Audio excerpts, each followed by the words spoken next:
میں اپنی جان سے بڑھ کے اس کی حفاظت کروں گا، بل وہ امام زین العابدین نے ان کو نہیں دیا. تو اس میں تو یہ یعنی ذکر موجود ہے. کہتے ہیں نہیں ذکر کدھر ہے؟ یہ 3 سیاہ کارنامے اور وہ جو جہنم کے 7 دروازوں کی نسبت سے 7 جھوٹے دفاع جو کرتے ہیں، وہ بھی میں آپ کو موٹے موٹے اس میں کور کر دیتا ہوں تاکہ یہ ایک جگہ ریکارڈنگ میں آ جائے. پہلا جھوٹا دفاع کہتے ہیں جی وہ قسطنطینیہ کی بشارت فٹ ہوتی ہے. یہ تو ہم نے اس کے ساتھ جو کر دیا ہے، لاکھوں لوگوں نے میرا کلپ دیکھا ہے، کیا یزید جنتی لشکر میں شامل تھا. حدیث کی کتابوں سے بتایا کہ یہ بخاری میں جو حدیث ہے، یہ تو آپ آؤٹ آف کنٹیکسٹ آپ پیش کرتے ہیں. صحیح بخاری میں حدیث ہے کہ میری امت کا پہلا لشکر جو کیسر روم کے شہر پہ حملہ کرے گا ان کی بخشش ہوگی ہے. اس میں تو قسطنطینیہ کا ذکر ہی کوئی نہیں ہے. کیسر روم کا شہر نبی الاسلام کے زمانے میں حمص تھا اور وہاں پہ حملہ کیا ابو عبیدہ ابن جراح نے. اگر کوئی اسے قسطنطینیہ بھی مانتا ہے یا اردو میں قسطنطنیہ یا انگلش میں کانسٹنٹائن نوبل، تو تب بھی یہ پہلا حملہ تو ہے نہیں تھا، کیونکہ اسی حدیث میں نا وہ کہتے ہیں جی وہ بخاری کے اندر حدیث موجود ہے. اسی حدیث کے اندر آتا ہے نا کہ وہ ابو ایوب انصاری بھی اس لشکر میں موجود تھے اور اسی لشکر میں وہ فوت ہو گئے. اور جو کہتے ہیں یزید نے ان کا جنازہ پڑھایا، تو ظاہر ہے وہ اسی نے پڑھانا تھا، حکمران ہی پڑھاتے ہیں نا، حکمرانوں کے ہاتھ میں سب کچھ ہوتا ہے نا. وہ تو امام حسن کا جنازہ بھی مروان بن حکم نے پڑھایا، حضرت حسین کو نہیں پڑھانے دیا. لیکن وہ حضرت حسین نے کمپرومائز کیا کہ اب یہ حکمران ہے، شریعت کو تو فالو کرنا ہے. تو وہ کہتے ہیں دیکھیں یزید اس لشکر کا امیر تھا. اس میں پہلے کا تو ذکر ہی نہیں ہے کہ یہ یزید جس لشکر میں تھا وہ پہلا لشکر ہے. وہ اب آپ سنیں، یہ بخاری سے جو حدیث پیش کرتے ہیں نا ابو ایوب انصاری والی، یہ 1186 ہے. ابو داؤد میں 2512 نمبر حدیث ہے. ابو عمران تابعی کہتے ہیں جب ہم قسطنطینیہ پہ حملے کے لیے پہنچے تو اس وقت ہمارے لشکر کے امیر عبد الرحمن بن خالد بن ولید تھے. تو یہ یزید سے الگ کوئی اور لشکر ہے. اور اس میں سیدنا ابو ایوب انصاری نے ہمیں ایک آیت کی تفسیر سمجھائی اور پھر وہ اللہ کی راہ میں مسلسل جہاد کرتے رہے حتیٰ کہ آخر میں قسطنطینیہ میں دفن ہوئے. تو قسطنطینیہ پہ جو پہلا حملہ ہوا، اگر یہ 2 حملے بھی مانے جائیں، ویسے اس سے بھی پہلے ایک حملہ ہوا ہے، پھر بھی اگر یہ حملہ بھی پہلے مانا جائے تو حضرت خالد بن ولید کے بیٹے نے حملہ کیا ہے، کیونکہ اس میں ابو ایوب انصاری زندہ ہیں. اور بخاری میں جس حملے کا ذکر ہے جس میں یزید ابن معاویہ تھا، اس میں ابو ایوب انصاری 54 ہجری میں فوت ہوئے ہیں. وہ آخری حملہ تھا. ویسے اس کے بعد بھی حملے ہوئے ہیں، وہ تو پھر ہوتے رہے ہیں، حتیٰ کہ جا کے یہ سلطان محمد فاتح نے آ کے فتح کیا ہے، جو آپ ارطغرل دیکھ رہے ہیں آج کل. یہ 7واں سلطان ہے اسی کی ارطغرل کی اولاد میں سے. یہ تو جا کے پھر 8ویں 9ویں صدی ہجری کے اندر آ کے فتح ہوا ہے. تو بہرحال بشارت حملہ کرنے والے کے لیے تھی. تو یہ تو فارغ ہوا ان کا دفاع. دوسرا کہتے ہیں جی یزید جی تابعی ہے. اس میں وہ الیاس گھمن صاحب والا جواب دوں گا. انہوں نے بڑا پیارا جواب دیا. انہوں نے کہا تابعی کہتے ہیں اتباع کرنے والے کو. صحابی صرف صحبت سے ہو جاتا ہے، لیکن تابعی کسی صحابی کی صحبت سے نہیں ہوتا جب تک وہ صحابہ کا پیروکار نہ ہو. تو انہوں نے کہا کہ یزید ابن معاویہ تو تابعی ہے ہی نہیں ہے، کیونکہ انہوں نے اتباع تو صحابہ کی نہیں ہے. ایسے بہت پیارا جواب دیا، زبردست. انہوں نے کہا تابعی تو ہوتا ہے اتباع کرنے والا، اس کے تو سارے کرتوت ہی برے ہیں. اچھا، تو اگر یہ تابعی ہے تو پھر سر حجاج ابن یوسف صحابہ کا قاتل، وہ بھی تابعی ہوا پھر. اور خوارج کلمہ کو اہل قبلہ تو تھے، وہ بھی سارے تابعین ہوئے. یہ سب فراڈ ہے. اس طریقے سے نہیں ہوتا کہ آپ چیزیں بنانا شروع کر دیں. اور اسی میں وہ حدیث بھی لیتے ہیں ترمذی سے کہ نبی اسلام فرمایا جس نے مجھے دیکھا اسے آگ نہیں چھوئے گی، جس نے اس کو دیکھا اسے آگ نہیں چھوئے گی، جس نے اس کو دیکھا. وہ کہتے ہیں دیکھیں صحابہ تابعین تبع تابعین تک یہ چیز جاتی ہے تو سارے بخشے ہوئے. تو سر جتنے بڑے بڑے کذاب قسم کے احادیث میں راوی ہیں نا، زیادہ تر وہ قانوناً تابعین کے اندر موجود ہیں. خوارج بھی اس کے اندر آ جائیں گے تو ساروں کو بشارت ہوگی. پھر وہ کہیں گے نہیں. اب حجاج ابن یوسف کا تو دفاع کر نہیں سکتے کہ مسلم شریف میں حدیث ہے کہ بنو ثقیف کے اندر ایک ظالم اور ایک کذاب پیدا ہوگا، اور اسماء بنت ابی بکر کہتی ہے کہ ظالم حجاج تو ہے. تو جب حجاج کو اسماء بنت ابی بکر کہہ رہی ہیں تو ان کو آگے سے حجاج کو کہنا چاہیے تھا نہیں میں تو تابعی ہوں، میرے پہ تو آگ حرام ہے. اسماء یہ آپ کیا باتیں کر رہی ہیں؟ آپ دیکھیں آپ صحابی ہیں، میں نے آپ کو دیکھ لیا، میں ابھی تابعی ہو گئی ہوں، آپ ختم ہو گئی. وہ ایڈی گل حجاج بھی سمجھ سی جی نازبیر نہیں سمجھ کہ ایویں نہیں کوئی ہو جاتا تابعی تے دیکھ لیا. اچھا جی، تیسرا وہ کہتے ہیں جی حضرت علی کا جو بیٹا ہے محمد بن حنفیہ، جو حنفیہ نامی ایک عورت جس سے شادی کی تھی حضرت علی نے سیدہ فاطمہ کی وفات کے بعد، ان سے پیدا، وہ کہتے ہیں وہ تو بڑی تعریف کرتا تھا یزید ابن معاویہ کی. اچھا جی، کدھر لکھا ہے کس حدیث میں؟ نہیں، ان کی باتیں حدیثوں میں. وہ کہتے ہیں وہ ابن کثیر میں، جسے عربی میں البدایہ والنہایہ کہتے ہیں، اس میں موجود ہے. ہاں جی دکھائیں. دکھا نہیں آپ کو سکتے، وہ اس قابل ہی نہیں دکھائیں، کیونکہ اس میں محمد بن حنفیہ کے پاس عبداللہ بن مطیع صحابی آتے ہیں. محمد بن انفیہ تابعی ہے، عبداللہ ابن مطیع صحابی وہ ہے جسے گھٹی حضور نے خود دی ہوئی ہے، جونیئر صحابہ میں سے صلی اللہ علیہ وآلہ وسلم رضی اللہ تعالیٰ عنہ. اور وہ کہتے ہیں محمد بن انفیہ سے کہ آپ کیوں چپ کر کے بیٹھ گئے ہیں؟ آپ کا بھائی حسین قتل ہو گیا ہے اس یزید کی وجہ سے، تو آپ اس کے خلاف کھڑے ہوں، قیام کریں. تو محمد بن انفیہ کہتے ہیں کہ بھائی، اور عبداللہ ابن مطیع کہتے ہیں کہ اس کے کرتوت تو ایسے ہیں کہ آسمان سے پتھر برس پڑے جو اس کے کرتوت ہیں برے. کہتے ہیں جی وہ شرابی، اور اس میں شرابی کے الفاظ بھی ہیں اور باقی الفاظ بھی. وہ کہتے ہیں جی کہاں لکھا ہوا ہے؟ تو وہ محمد بن انفیہ کہتے ہیں کہ نہیں بھائی، میں نے تو جتنے دن میں اس کے پاس رہا ہوں، میں نے تو اس کے اندر کوئی چیز نہیں ایسی دیکھی. میں نے تو اسے نماز کا پابند اور سنت کا عامل پایا ہے. جن کے آباء و اجداد سنت کو توڑنے والے ہیں، ان کا وہ کہتے ہیں سنت کا عامل پایا ہے. تو کہتے ہیں دیکھیں محمد بن حنفیہ نے توثیق کر دی اس کو. ویسے میں نے ایلبریٹ کیا ہے. پھر وہ باقیوں نے کہا حضرت جتنے دن آپ وہاں رہے ہیں نا، اتنے دن آپ نے اس کو ایسا پایا، یعنی اتنے دن وہ پگڑی بن کے نماز پڑھتا رہا رفع دین نال. پہلے تو نہ رفع دین کرتا سی، ننگے سر ہی پڑھتا سی نماز، یعنی وہ لبادے اڑے ہوئے ہوتے ہیں نا انہوں نے. تو یہ تو جتنے دن آپ رہے ہیں اتنے دن اس نے سر ڈھانپ کے نماز پڑھی ہے. تو عبداللہ بن مطیع صحابی ہے اور محمد بن انفیہ تابعی ہے. جب صحابی اور تابعی کا قول ٹکرایا تو کس کی بات مانی جائے گی؟ صحابی کی. تو محمد بن انفیہ کا تو قول فارغ ہو جاتا ہے پھر.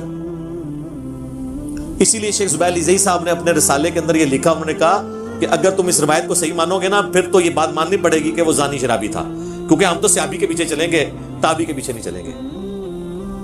تو یہ روایت بھی ان کے گاٹے خود بخود فٹ ہو جاتی ہے. چوتھی جو ایک چیز ہے دفاع والی، وہ کہتے ہیں صحابہ کرام نے بیعت کر لی تھی. وہ میں آپ کو پہلے کی طرح بتا چکا ہوں کہ صحیح بخاری 4827 تلوار کی زور پہ بیعت ہوئی ہے، اور صحیح بخاری 6830 نمبر حدیث میں حضرت عمر نے کہا تھا کہ جس کی زبردستی بیعت لی جائے گی اس کا انجام قتل و غارت ہوگا. یہ تو ٹاپک میں ڈسکس کر چکا ہوں. اب کوئی نہیں کہے گا جی وہ کہتے ہیں عبداللہ بن عمر نے بیعت کی ہوئی تھی. جی تو وہ عبداللہ بن عمر نے شرائط کے ساتھ بیعت کی تھی. اور مجھے بتائیں، وہ کہتے ہیں نہیں بخاری مسلم میں آتے ہیں عبداللہ بن عمر نہ جا کے نا مدینہ شریف میں لوگوں سے کہتے تھے کہ بیعت نہ توڑو یزید کی. اچھا، وہ جن لوگوں سے جا کے کہہ رہے تھے وہ بریلوی دیوبندی اہل حدیث تھے، شیعہ تھے، یا صحابہ اور تابعین تھے؟ تو ان صحابہ اور تابعین کی قول کی کوئی قدر نہیں ہے. ہم سمجھتے ہیں کہ اس میں عبداللہ بن عمر کا قول شاذ ہے، اکثریت کا وہی موقف تھا. اور پھر عبداللہ بن زبیر جو ڈٹے رہے آخری وقت تک، وہ صحابی نہیں ہے. ایک قول لے دیتے شاذ. وہ عبداللہ بن عمر تو پھر دیکھ لیں آپ، صحیح بخاری میں آتا ہے عبداللہ بن عمر جو پوری زندگی بنو امیہ کا ساتھ دیتے رہے نیوٹرل بن کے، کبھی ان کا حصہ نہیں بنے، لیکن نیوٹرل بننا بھی ساتھ تھا. آخری عمر میں تو وہ پچھتاتے تھے. صحیح بخاری میں آتا ہے ان کو تو قتل ہی حجاج بن یوسف نے کروایا، ان کے پاؤں میں نیزہ مروا کے. اور المستدرک الحاکم کے اندر آتا ہے کہ عبداللہ بن عمر کہتے تھے مجھے پوری زندگی نہ میں نے کبھی نماز چھوڑی نہ کبھی روزہ، مجھے پوری زندگی کسی نیک عمل کے چھوٹنے کا کوئی غم نہیں ہے، جو مجھے یہ غم ہے کہ میں نے مولا علی کے ساتھ مل کر باغیوں کے خلاف قتال کیوں نہیں کیا. تو آخری عمر میں جو عبداللہ بن عمر کو بات سمجھ آئی نا، وہ حضرت علی کو ساتھیوں کو ان کی زندگی میں سمجھ آ گئی، کچھ کو واقعہ ہررا کے بعد سمجھ آئی، اور حضرت عبداللہ بن عمر کو آخری عمر میں سمجھ آئی جا کے. بہرحال حضرت عبداللہ بن عمر کا رجوع اس میں مل گیا، لہٰذا ان کے پیچھے کوئی نہ چھپے کہ جی وہ بیعت سے روکتے تھے. جب ان کو ہاتھ لگے تو ان کو پتہ چل گیا کہ یار میں تو ان کے ساتھ چلتا رہوں، میرے ساتھ بھی انہوں نے ہاتھ کر دیے. پانچواں وہ کہتے ہیں جی کوفیوں نے مارا ہے، جی اہل شام نے نہیں مارا، وہ تو شام کی طرف جا رہے تھے. جی تو میں نے بتایا بھائی کوفیوں نے ہی مارا ہے، ظاہر ہے کوفے میں عبید اللہ ابن زیاد گورنر کوفہ جو ہے یزید کے ہی لگایا تھا. آج اگر وہ کہتا ہے پنجاب پولیس نے کیا تو اس کا یہ مطلب نہیں کہ پرائم منسٹر سے کوئی تعلق نہیں ہے، وہ انہی کے انڈر ہے، لہٰذا یہ بھی پلی غلط ہے. اس میں پہلے بھی ڈسکس کر چکا. چھٹا وہ کہتے ہیں کہ جی وہ دیکھیں جی 3 شرطیں رکھ دی تھی حضرت حسین علیہ السلام نے، وہ تو تیار تھے. انہوں نے کہا کہ مجھے یزید کے پاس جانے دو، میں ہاتھ میں ہاتھ رکھ کے بیعت کر لیتا ہوں. سبحان اللہ. اور سر یہ ہو جاتا تو عبید اللہ ابن زیاد نے لوڈیاں ڈالنی تھیں اور اس نے کہنا تھا حضرت آپ کے ابا جان حضرت معاویہ رضی اللہ تعالیٰ عنہ پوری کوشش کر کے 4 سال جو کام نہیں کروا سکے کہ حسین سے بیعت لیں آپ کے لیے، میں نے دیکھے کتنا کارنامہ کر دیا. تو یزید ابن معاویہ نے اسے اور نوازنا تھا کہ یار تو واقعی بڑا سمجھدار قسم کا میرا گورنر نکلا ہے. وہ کہانی وہ بنائے جو فٹ ہوتی ہو، یا مجھے شام جانے دو یا واپس مدینے جانے دو یا مسلمانوں کی کسی سرحد پہ بھیج دو میں جا کے قتال کروں. وہ تو جی بس کیسے ان کو پتا چل گیا تھا کہ یہ کوفیوں نے ہمارے ساتھ دھوکہ کیا اور یہ وہ کیا. اچھا جی، یہ سٹوری بالکل فٹ نہیں بیٹھتی. اور یہ جس کتاب سے لے کے آتے ہیں نا، انصاب الاشراف وہ کتاب ہے امام بلازری کی، پہلے 300 سال میں مسلمانوں کے ایک بڑے ائمہ میں سے. انصاب الاشراف یعنی وہ کتاب جس میں بڑے بڑے جو اشرافیہ ہیں، بڑے بڑے خاندانوں کے جو لوگ ہیں ان کے فضائل بیان ہوئے ہیں، یعنی اس میں بنو ہاشم کے بھی، بنو امیہ، بنو عباس کے، اور جس میں بایوگرافی بھی لکھی ہے صحابہ اور تابعین کی، اس میں سے وہ لے کے آتے ہیں، کہتے ہیں جی اس کے اندر یہ موجود ہے۔ اور شیخ زبیر صاحب نے بھی فضائل صحابہ اپنی کتاب میں نا یہ لکھ دیا، لیکن انہوں نے انصاف یہ کیا کہ انہوں نے کہا کہ اس کی سند حلال بن یساف تک تو ثابت ہے، لیکن حلال بن یساف کا واقعہ کربلا میں ہونا بھی ثابت ہونا چاہیے نا، تو پھر مرنے سے پہلے انہوں نے اس کتاب سے ہی رجوع کر لیا۔ شیخ زبیر صاحب نے آخر میں اعلی حدیث رسالے میں لکھ دیا کہ انصاب الاشراف جو کتاب ہے یہ اپنے مصنف سے ثابت ہی نہیں ہے۔ ویسے زیادہ میجارٹی کا یہی موقف ہے کہ اپنے مصنف سے ثابت ہے، لیکن زبیر علی زئی صاحب گھبرا گئے تھے، وہ مجھے کہتے تھے کہ اگر یہ انصاب الاشراف کو انہوں نے صحیح مان لیا نا تو پھر حضرت معاویہ کا کیا بنے گا، حضرت ابو سفیان کا کیا بنے گا، کیونکہ اسی انصاب الاشراف میں بالکل صحیح سند کے ساتھ ایک چیز موجود ہے جو باقی اہل سنت کی کتابوں میں کوڈ ورڈز میں ہے، مسند البزار میں بھی ہے اور مجمع الزوائد میں بھی ہے۔ امام حیثمی جو ابن حجر اسقلانی کے استاد ہیں انہوں نے بھی لیا کہ نبی علیہ السلام کے سامنے سے ایک اونٹ گزر رہا تھا، آپ نے فرمایا کہ اونٹ پہ بیٹھے ہوئے پہ بھی اللہ کی لعنت، اس کی مہار پکڑنے والے پہ بھی اللہ کی لعنت، اس کو ہانکنے والے پہ بھی اللہ کی لعنت۔ یہ حدیث ختم۔ اس حدیث سے کون سی خدمت ہوئی ہے پتہ ہی نہیں کہ کون ہوا، کیا ہوا، کس وجہ سے لعنت ہوئی۔ مسند البزار اور مجموع الزوائد میں یہ دوری روایت ہے، لیکن انصاب الاشراف میں ان 3 بندوں کے نام ہیں، وہ میں کوڈ ورڈز میں آپ کو بتا دیتا ہوں۔ اونٹ کے اوپر امیر شام کے والد محترم بیٹھے ہوئے تھے، اونٹ کی مہار امیر شام کے ہاتھ میں تھی۔ امیر شام میں یزید کو نہیں کہہ رہا، ان کے والد کو کہہ رہا ہوں، اور ہانکنے والے امیر شام کے بھائی تھے، جو مسند البزار اور مجموع الزوائد میں لکھا ہے کہ اونٹ بیٹھے ہوئے پہ بھی لعنت، ہانکنے والے پہ بھی لعنت، مہار والے پہ بھی لعنت۔ تو شیخ زبیر صاحب کہتے تھے پھر اس روایت کو بھی صحیح ماننے، تو انہوں نے کہا حضرت معاویہ کو بچانے کا، ابو سفیان کو بچانے کا رضی اللہ عنہما طریقہ یہ ہے کہ اس کتاب سے اعلان برات کر۔ اب اس میں اور بھی بہت ساری روایتیں ہیں، ٹھیک ہے، یزید کے آباء و اجداد کے تابوت آگ میں ہیں، وہ ہم نہیں بیان کرتے آپ سے، ٹھیک ہے، اور بھی کافی ساری چیزیں۔ تو اس کتاب سے انہوں نے جان چھڑا لی کہ چھوڑو، تو لہٰذا آندہ کو 3 شرائط والی بتایا نا، ان کو 3 شرائط والی کتاب مننی ہے، اور اس طریقے نہ دوری سندہ مننی ہے نے تو۔ مصنف ابن ابی شیبہ میں جو روایت ہے کہ حضرت عمر نے نعوذ باللہ دھمکی لگائی حضرت فاطمہ کو کہ میں تیرے گھر کو آگ لگا دوں، تو وہ ہم کیا کہتے ہیں کہ وہ زید بن اسلم جو ہے، وہ حضرت عمر کا غلام جو ہے، وہ اس وقت موجود ہی نہیں تھا وہاں پر جب یہ واقعہ ہوا تھا، وہ تو حضرت عمر کی غلامی میں بعد میں آئی، یہ سند منقطع ہے۔ تو اگر منقطع روایتوں کو حلال بن یساف کو ماننا ہے تو پھر آپ یہ بھی چیزیں ماننا شروع کر دیں۔ تو یہ ان کا ایک تھا، اور آخری دفاع ان کا پتہ کیا ہوتا ہے، وہ چھوڑو جی یہ باتیں نہیں کرنی چاہیے، پہلے مقابلہ کرتے رہتے ہیں، جب بالکل ان کو سمجھ آتی ہے نا اوہ یہ کیا ہو گیا، تو پھر وہ آنکھیں بند کر لیتے ہیں، یہ باتیں کرنی نہیں چاہیے۔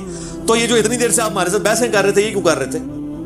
یہ آج پوری دنیا میں جو باتیں شروع ہوئی ہیں میں نے کروائی ہیں، میں نے اشرف جلالی کو کہا ہے کہ وہ بکواس کرے، میں نے آصف الوی کو کہا ہے کہ وہ بکواس کرے، اور اب پورے ملک کے اندر جو ایک آگ لگی ہوئی ہے یہ میں نے تو نہیں کروائی ہے۔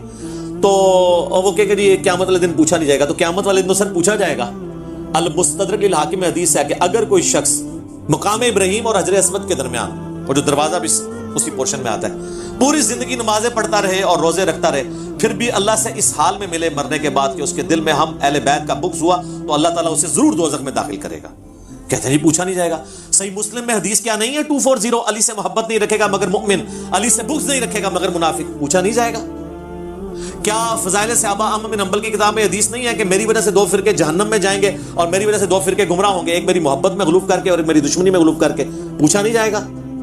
وہ جی قرآن میں لکھا ہے تلک امۃ قد خلت لہا ما کسبت ولکم ما کسبتم، سورۃ البقرہ پارہ نمبر 1 کی آخری آیت، وہ آدھی پیش کرتے ہیں، اور وہ تو کہا جا رہا ہے یہودی کہتے تھے ہمیں حضرت ابراہیم کی نسبت حاصل ہے، حضرت ابراہیم کی نسبت سے اللہ تعالیٰ ہمیں چھوڑ دے گا، تو اللہ نے فرمایا کہ ابراہیم اور ان کے ساتھی اپنے نیک اعمال اپنے ساتھ لے گئے، تم سے نہیں پوچھا جائے گا کہ انہوں نے کون سے نیک اعمال کیے، تم سے تمہارے اعمال کے بارے میں پوچھا جائے گا، برے اعمال کا تو ذکر ہی نہیں ہے، ورنہ الفاظ ہوتے علیہا مکتسبت وعلیکم، وہ لہا ما کسبت ولکم ما کسبتم۔ ظاہر ہے قرآن میں تو مرے ہوئے لوگوں کی برائیاں بیان ہوئی ہیں نا، حضرت یوسف کے بھائی قرآن کے نزول کے وقت زندہ تھے، تو ان کی برائی کا ذکر جو ہوا ہے، قرآن تو ظاہر ہے ان ساری چیزوں کو ایڈریس کرتا ہے، قرآن کیسے کہہ سکتا تھا کہ مرے ہوئے بندوں کی برائی نہیں؟ اور یہ جو اسماء و رجال کا علم ہے جس کے تحت آپ حدیث کی کتابوں میں راویوں کے اوپر بحثیں کرتے ہیں، یہ تو سارے مرے ہوئے لوگوں کی غیبت ہو رہی ہوتی ہے، اور یہ غیبت وہ ہے جو کرنا واجب ہے، نہ کرنے والا گناہگار ہوگا. امام مسلم نے پوری بحث کی اس کے اوپر. تو یہ آخری بہانہ ہے, یہ بھی ان کا بہانہ ختم ہوا ہے, اور خود ساری بحثیں کرتے ہیں. ہمیں کہتے ہیں جی وہ کہ قیامت میں پوچھا جائے گا. تو بھائی پوچھا جائے گا جب ہمارا دوزخ, ہمارا دین, ہمارا ایمان ان چیزوں کے ساتھ جڑا ہوا ہے. اور سٹارٹ میں میں نے غدیر خم, نبی علیہ السلام 3 دفعہ فرما رہے ہیں, میں صحیح مسلم میں 4 حدیث ہیں, تمہیں اہل بیت کے معاملے میں اللہ کا خوف دلاتا ہوں. تو جب حضور کسی بات سے ڈرا کے جائیں, اس کے بارے میں پوچھا نہیں جائے گا. آپ اس وقت کہتے ہیں یا رسول اللہ کیوں خوف دلا رہے ہیں, کیڑا پوچھا جانا ہے, لگ پتہ جانا تو ہم انشاءاللہ تعالی. ویسے تو تبدیلی آ رہی ہے, اب لوگ کتابوں کی طرف آ رہے ہیں. مرنے سے پہلے اے مسلمان کر لے اس پہ غور, کتابوں کا خدا اور ہے, بابوں کا خدا اور, کتابوں کا دین اور ہے, بابوں کا دین اور, کتابوں کا جہاں اور ہے, بابوں کا جہاں. کہنے کو تو دین سب کا اسلام ہے, لیکن کتابوں کا جہاں اور ہے, بابوں کا جہاں اور. تو میں اپنی گفتگو کو کنکلوڈ کرتا ہوں 2 اقوال کے اوپر. ابراہیم نخعی 96 ہجری میں فوت ہوئے, تابعی ہیں, بخاری مسلم کے راوی ہیں. ان کا قول صحیح سند کے ساتھ موجود ہے المعجم الکبیر طبرانی کے اندر. وہ کہا کرتے تھے بالفرض میں حسین ابن علی کے قاتلین میں شامل ہوتا اور قیامت والے دن اللہ مجھے معاف بھی کر دیتا اور میں جنت میں بھی پہنچ جاتا, تب بھی میں جنت میں رسول اللہ کے سامنے آنے سے ڈرتا کہ کہیں جنت میں حضور مجھ سے یہ نہ پوچھ لیں کہ تو بھی شامل تھا میرے حسین کے قاتلوں میں. حالانکہ جنت میں پہنچنے کے بعد تو کسی کو ڈر نہیں ہونا چاہیے, جنت سے نکالا نہیں جائے گا. لیکن جو غیرت مند ہوتے ہیں نا, ان کو ڈر ہوتا ہے, بے غیرتوں کو نہیں ہوتا.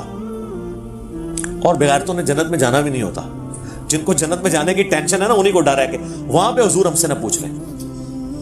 اور دوسرا امام محمد بن ادریس الشافعی المتوفا 204 ہجری کا مشہور زمانہ شعر جو تمام اسماء و رجال کی کتابوں میں نقل ہوا, ابن تیمیہ نے بھی نقل کیا, ان کے شاگرد امام ذہبی نے بھی نقل کیا.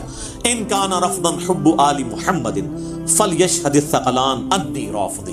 بالفرض اگر اہل بیت کی محبت کا نام رافضی ہونا ہے تو تمام جنوں اس پر گواہ ہو جاؤ کہ میں رافضی ہوں. اس پہ میں نے پھر اسے کمپلیٹ کیا ہے کہ بالفرض اگر رسول اللہ کی محبت کا نام بریلوی ہونا ہے, اگر غلوف کے درجے میں نہ ہو تو میں بریلوی ہوں.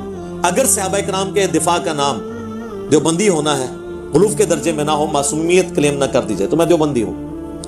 اگر کتاب و سنت کو ماننے کا نام اہل حدیث ہونا ہے, اور یہ میرے آنے سے پہلے والے جو اہل حدیث تھے, اب تو وہ کتاب و سنت سے ہٹ چکے ہیں, تو میں اہل حدیث ہوں.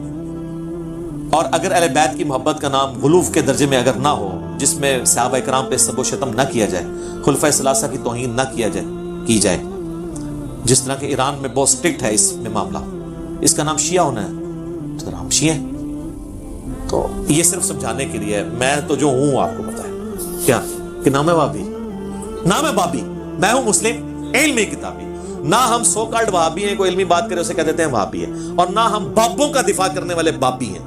اور بابی میں بریلوی, دیوبندی, اہل حدیث, شیعہ اور جتنے دنیا کے فرقے ہیں جو اپنے اپنے بابوں کے دفاع میں کھڑے ہیں وہ سارے بابی ہیں. بلکہ اب وہابی بھی بابی ہو چکے ہیں. وہابیوں کو جب سنایا کہ ان کا کہنے نام ہے بابی, نام ہے بابی, کیونکہ وہ تو اب وہ کتابوں سننے سے تو وہ ہٹ چکے ہیں نا. تو اس کے علاوہ بھی کئی ایک باتیں ہو سکتی تھی, لیکن یہ نشست متحمل نہیں ہے کہ ہم ڈیٹیلز میں جائیں. باقی میں نے سب کچھ کر دیا.